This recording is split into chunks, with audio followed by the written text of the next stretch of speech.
one is my food bag. Really, nothing but food in here, 12 days. Hey, before I get much further, you got these bags, you should probably know that you don't open them by grabbing fingers here and guarding it open like that.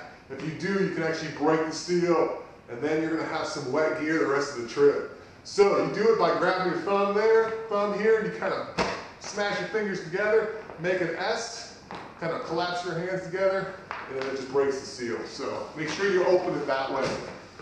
All right, my food bag. My food bag. First thing you'll see is I have a liner in here. Not necessary for everyone, but I like it because it helps me organize my stuff a little bit. I can put some stuff between the liner and the outside of the bag, and that helps me organize some things, especially if I don't want those things touching the rest of the stuff in the bag. First thing you're going to need, a couple Ziplocs for trash. You need to manage your trash throughout the 12 days, and that trash has to go right back in here. Trash should be really minimal, but you do need to manage it yourself. All right, so trash bags. Just a couple big Ziploc bags. That's all I really need. My mess kit. Mess kit, for me, is pretty simple. It has insulated mud.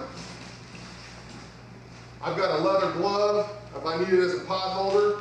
I've got a little plastic here that I'm going to use as my ground cloth so I can work my kitchen off of it. And that way I keep sand from getting in my food. I can lay my spoon down on it. And actually, it's part of the regulations. You need to have this at your camp.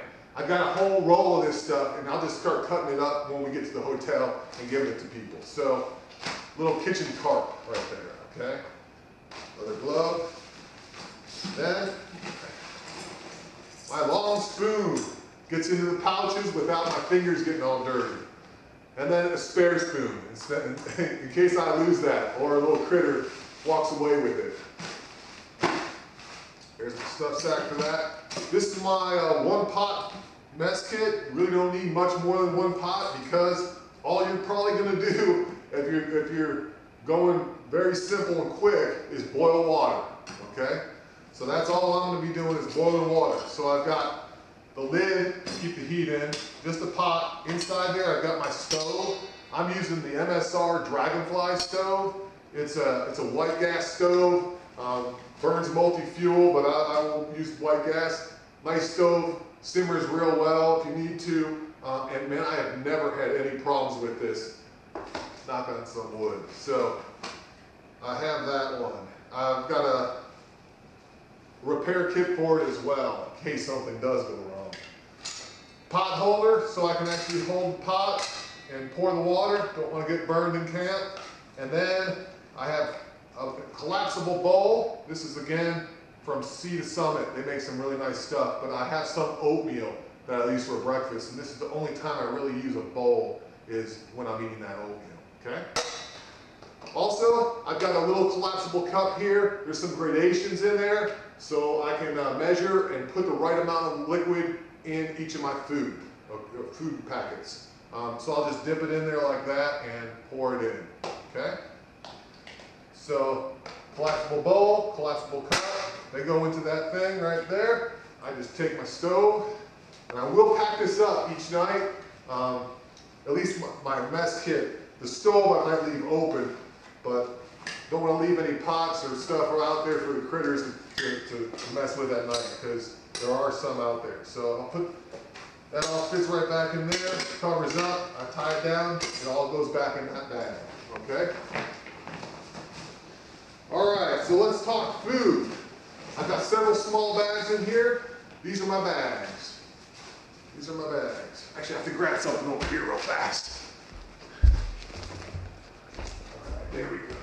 I already have it. Okay, so this is my beverage sack. I just have all my beverages. I have some emergency Lipton noodle soup in case I need some chicken noodle soup, some hot chocolate, some instant coffee from Starbucks, some Crystal Light and Gatorade instant stuff. Just a mixture of that, and not the right quantities to last 12 days. So that's my beverage sack. Let's Let's grab this one. What's in here? This is my energy bar sack. Energy bar sack. I've got Stinger protein bars, I've got Kind bars, I've got Cliff Mojo bars, and I've got some chops. So really I've got a bunch of those to use or eat during the day. I'll pull like probably 3 of those, 1 of each, and throw it in my day bag each day and have it, or even stuff it in my PFD and have it, so I've got some food. You want some quick energy if you need it out there, that's the way to go. Breakfast. I've got basically 2 different types of breakfast here. I've got mostly dehydrated, but I've got 3 breakfasts that are going to be the instant oatmeal, okay, with some dried fruit. So that's instant oatmeal, dried fruit. Everything else is going to be the dehydrated stuff from Mountain House, strawberry granola with milk, breakfast skillet from Mountain House. I've got enough of those to solve my breakfast needs right there. All right.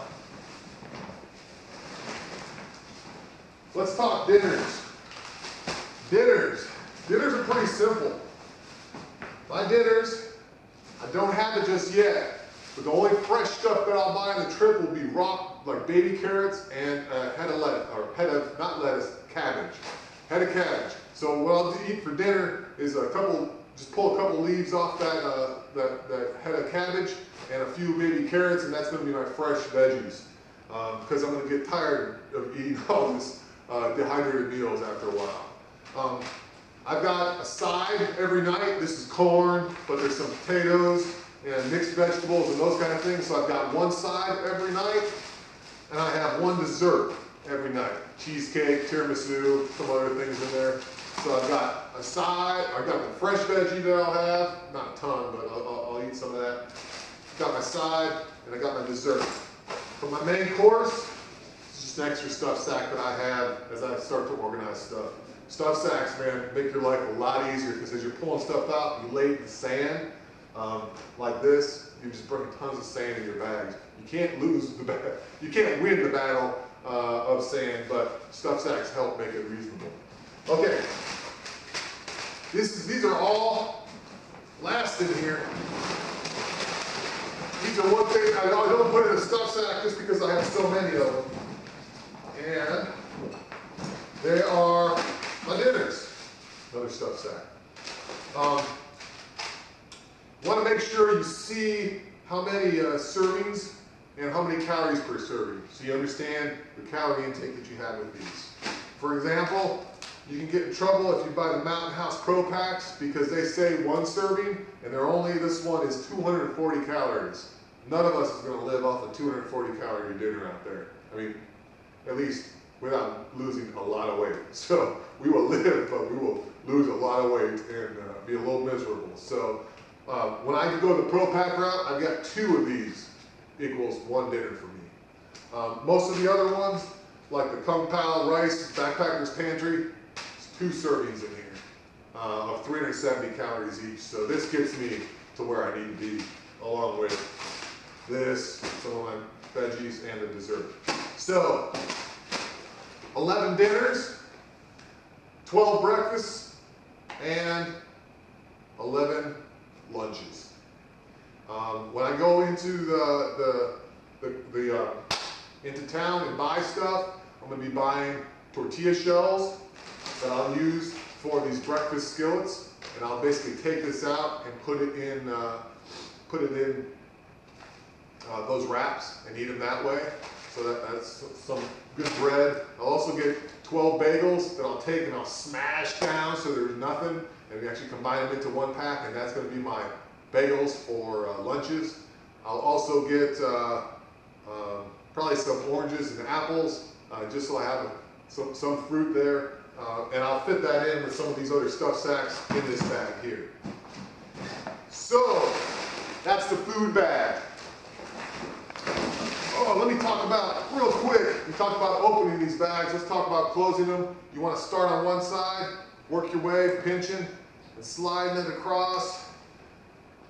Get a little bit of an opening there at that end, and then just use that opening to kind of squeeze some of that air out without crushing all your valuables in there. And then pinch it and close the rest of it. If you don't have a lot of stuff in there, you can actually roll this over once, but I can't do that yet. Maybe after day 6 I'll be able to do that. Then just clip this Fast-Tech buckle there, pull it, Fast-Tech buckle there, and pull it. Just making sure that that seal isn't kinked at all. Secure the Fast-Tech buckles on the side, and then strap this up. It's ready to go on the boat. We will secure these on the boat with straps that REO gives us. You don't have to worry about bringing any straps at all. So that is it. That's my explosion of my 3 bags. I hope that helps you, and we'll see you in just about, I guess, a week, less than a week. All right, bye. Not less than a week, 2 weeks. Depends when you see this.